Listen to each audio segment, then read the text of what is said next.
Here we are again. This time we're going to walk you through how you can add subcontractors to your estimating catalog. Your subcontractor catalog becomes your standard list of cost and prices for the subcontractors that you use. This will help you cost and price your subs accurately, but it'll also make sure that you're recovering enough overhead and profit on their work. Subcontractors should be easy to manage. In fact, they're paid to manage themselves. That's why so many contractors put a very small markup on their subs. Just remember that if you're accepting money from your customer and you're paying your subcontractor, you're also accepting the risk. Who's going to get the phone call if they're playing music too loud? Or what if they make a mess of the neighbor's property? What if they need after installation service? Or if there are warranty issues? What if one of your subcontractor's workers gets hurt on your site? Or what if they cause damage to the customers or neighbors or city property? If you have a good subcontractor, they'll stand right behind you to make sure that these issues have minimal impact on your business. But at the end of the day, you're the only one standing in front of the customer, and you're going to have to answer to any and all of these problems. For this reason, and because it takes time and effort to deal with these problems, you need to be getting some markup on your subcontractor costs to cover your risk and earn a profit. Now we'll look at entering subcontractors in our catalog. If you're not on the estimating catalog screen already, then start from the LMN home screen. Choose budgeting and estimating, then estimating catalog, and then you want to click on the subs catalog section. You can add a subcontractor to your catalog simply by clicking the Add New button. This brings up the new subcontractor screen.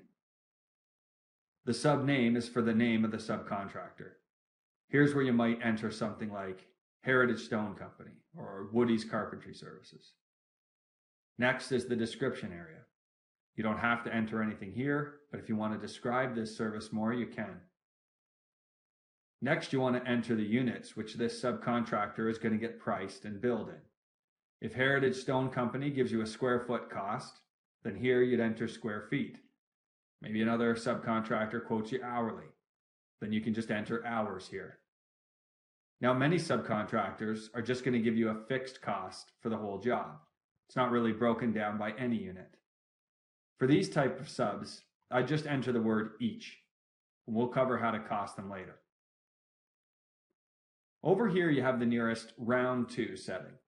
If you need to round this subcontractor's quantity up to the nearest unit, then you can enter that rounding factor here. The unit cost is the cost per whatever unit that you've entered in the units box. This is the cost that your subcontractor is charging you, not what you're charging your customer. We'll get to that price in a minute. If you're paying your subcontractor $15 per square foot, you enter 15 here. If you're paying them $25 an hour, there's where you'd enter 25. Now, if your subcontractor's price depends entirely on the job, and then you won't know what to enter here. For instance, if you have an irrigation or a gas or an electrical contractor who gives you a custom fixed price for an entire job, then you don't really have any fixed rate that you can enter.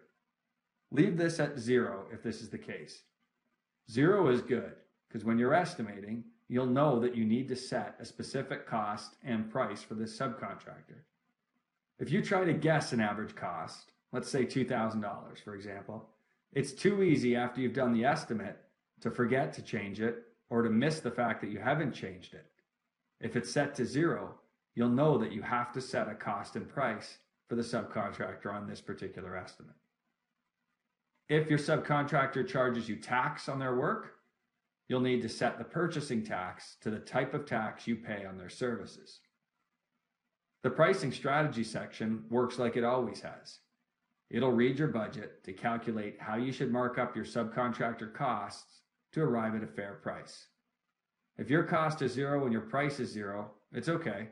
You can still set your pricing strategy. Even though it reads 0 on this screen, when you fill out your cost on an estimate, your price will be calculated accurately for that estimate.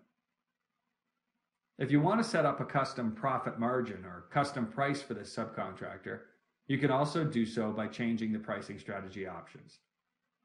And finally, sales tax is the tax that you're going to charge your customers on the subcontracted services. Every state, county, and province has their own set of laws. You need to set this tax setting according to your local laws and regulations for subcontractors. When you're finished, click OK, and you've added your first sub. And that's it. It's that easy. You can always add subcontractors as you're building estimates, but it's really that simple. Set up their name and their cost information, and you're ready to start building pricing. Now, the next video deals with the very last section of your estimating catalogs, the other section. These are costs that don't fall into one of these other categories: labor, equipment, material, or subs. Again, it's very easy to add these items, but the video will walk you through the one important difference between other items and all the other items we've covered so far.